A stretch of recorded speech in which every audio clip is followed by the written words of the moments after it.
Hi, welcome to Teach With Me. I am Miss Jen. Today we're going to be doing our letter V in our Direct to Draw A to Z series. We are on a volcano and it looks like this. And so you're going to need a felt tip marker. You're going to need white printer paper, crayons, and a piece of lined paper for the kids to do their writing on. Let's begin. All right, make sure their paper is turned horizontally. We're going to start in the middle of their paper. When we make our volcano is going to have a line in the center and then it's going to kind of slant out to the sides. We are not going all the way to the bottom because we're going to be drawing an island around our volcano. All right, so we're going to start. I'm going to tell them to find the middle of their paper and we're going to draw just sort of a wavy line. It's not going to be super long and it's not going to be super wavy. I don't want any sharp lines on it. But what we're drawing is a mountain, right? A volcano is a mountain, so we don't want it to be super smooth. We're pretending it has some bumps and hills and so forth. All right, so now what I'm going to do is I'm going to make a slanted line to the left and then a slanted line to the right. We want the base of our volcano to be wider than the top of our volcano. So I'm going to go like this, and it's going to be sort of just as wavy, as bumpy as they want it to be. There's mine. I'm going to do the same thing on the other side, slightly slant it out, and it's going to stop about the same distance as the other one. So now I'm going to connect the two at the bottom. Again, not perfectly smooth. All right, so now we're going to draw the lava coming down from our mountain, and then we'll draw the island and so forth afterwards. So here, what I'm going to do, let me show you my sample. I'm going to be drawing just a bunch of random curves that curves that come down, and they're all going to be different. It doesn't really matter exactly, but I'm going to tell them we're going to come a little bit down from the top and we're just going to make a curve. Then I'm going to go up and make a longer curve, and I'll do this a couple of times when I do this with the kids, and I'll just kind of show them that it's okay if they're all different. I'll make this one longer, and it's going to end on the side. Okay.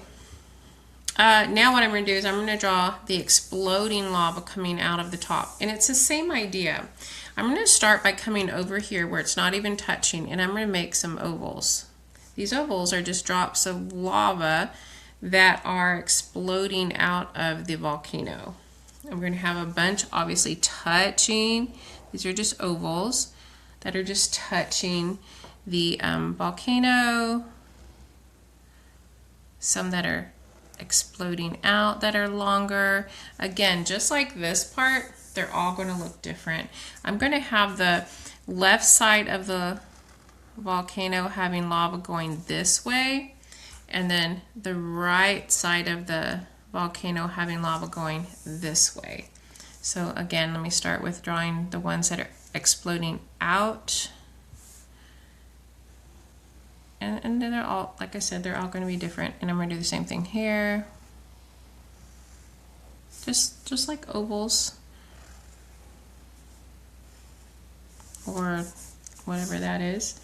All right, so that's enough lava. Now I'm going to come down here. I'm going to make some little lines just to indicate, rock formations or what have you. And then I'm going to do the island. So all I'm going to do is about halfway around here on the side, I'm going to make just another curved line. It's going to come down to the bottom of the paper. And do the same thing on the other side. You can have a longer island if they want. All right, that's it. The volcano is actually really easy. Let me show you how I colored it. I used a combination of reds or oranges and yellows to do my lava. You can add red in there, whatever you think will work. I used a blue shading crayon for the background. And then if you want to make this look like it's in the water and so forth, you certainly can. I did not. I kept it simple. I did this brown, and then of course my island is green. If you want to draw palm trees on it, you certainly can. There's a lot more details you could add on here if you wanted, but I'm going to keep this simple, and that is mine.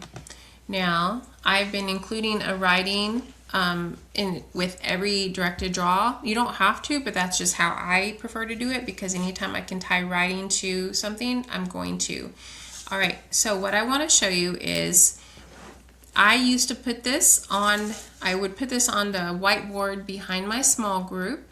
It's in 3 different colors because there's 3 different sentences, and this way it's easier for the kids to visually see where they're at. And then what I would also do is I would put, this is not for phonics, this is simply for writing sentences, it's for writing practice, it's for using spacing, it's for writing your letters correctly, it's for putting the proper punctuation and so forth. So the first sentence we're going to write is V is for volcano, so I'm going to kind of model for you writing the sentences. So as they're writing, I'm going to be watching. I'm going to be making sure that everyone in my group is remembering to use their finger spaces, and by now they should be, because this is towards the end of the year. We're on V. We've gone all the way from A to V now, and they'll say, "Oh, I'm done." I'll say, "Oh, we forgot one thing. What did we forget?" "Oh, yeah, my period." I said, "Okay, now look. Our next sentence says volcanoes can erupt underwater." Where am I going to start that sentence? On this one, I started it on the same line because I still had some space. Do I still have space on this line here to write the word volcanoes? And they'll say, "Oh, I do."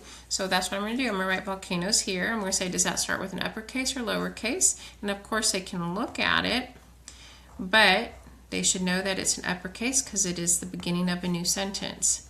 Now, let me write this really quickly. Now I'm going to say, where do I continue the rest of my sentence? And they'll say over here, and I will make sure that they're understanding where sentences begin and where sentences end, because this is part of print awareness, understanding that we go left to right in English, and you'd be surprised at how many boys and girls mix up a line with a sentence.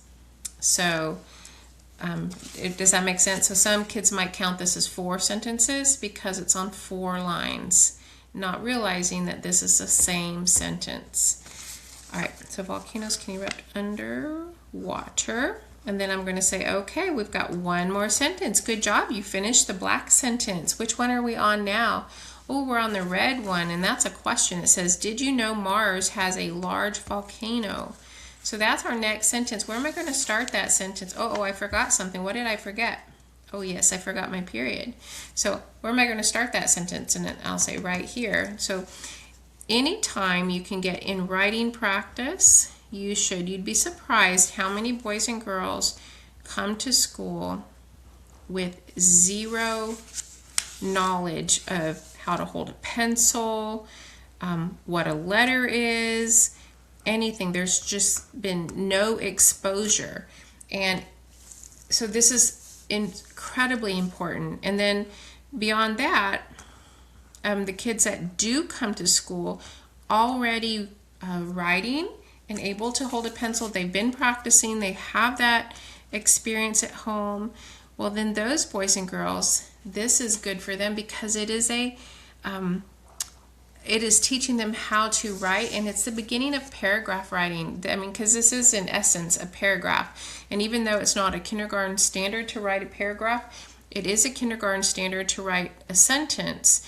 And then if you get to 1st grade, it jumps all the way up to paragraph writing. And so this gives them the concept. Did you know Mars has a large volcano? And so and it gives them experience with the sight words as well, using them in sentences, rereading what they've written. Their printing improves quite a bit throughout just this one activity that I do weekly. All right, once that's done, this will be glued on to this, and I had actually glued on a piece of blank paper already, so I'll glue it on top of it. And it will be combined with all of the other ones we've done A to Z. So far we have gone all the way from A to V, and we have a few more left, W, X, Y, and Z, 4 more, and then we are done with this series. If you found this content helpful, please like, subscribe, and share, and I'll see you next time.